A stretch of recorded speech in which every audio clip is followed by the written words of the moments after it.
വഖഫ് bill പാസ്സായി. ഇനി അതിനെക്കുറിച്ച് ഓർത്ത് ആരും പ്രതിഷേധിച്ചിട്ട് പ്രത്യേകിച്ച് യാതൊരു കാര്യവുമില്ല. അവിടെ BJPക്ക് ഇവിടെ നല്ല മജോറിറ്റി ഉണ്ട്, രാജ്യസഭയിലും ലോകസഭയിലും അവർ പാസ്സാക്കും. ആക്കാൻ സംശയമൊന്നുമില്ല. അവരിവിടെ ഭരിക്കാൻ വന്നത് തന്നെ ചില അജണ്ടകൾ നടപ്പിലാക്കാൻ വേണ്ടിയിട്ടാണ്.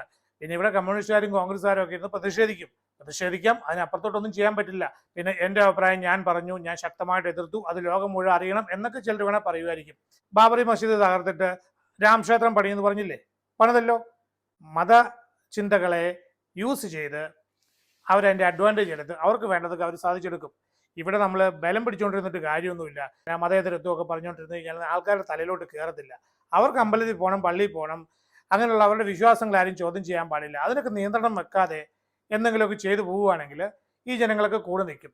എന്തിനാ ഈ ജനങ്ങളെ കൂടുതൽ ക്വസ്റ്റ്യൻ ചെയ്യാൻ പോകുന്നത്? വല്ല ആവശ്യമുണ്ടോ? ഈ അമ്പലത്തിന്റെ പേരും പറഞ്ഞ് മതത്തിന്റെ പേരും പറഞ്ഞിട്ട് ഏതെങ്കിലും ഒരു പാർട്ടിക്ക് വോട്ട് ചെയ്യുമ്പോൾ അവർ ഇതുപോലെയുള്ള കാര്യങ്ങളൊക്കെ നടപ്പിലാക്കും. അത് നമുക്ക്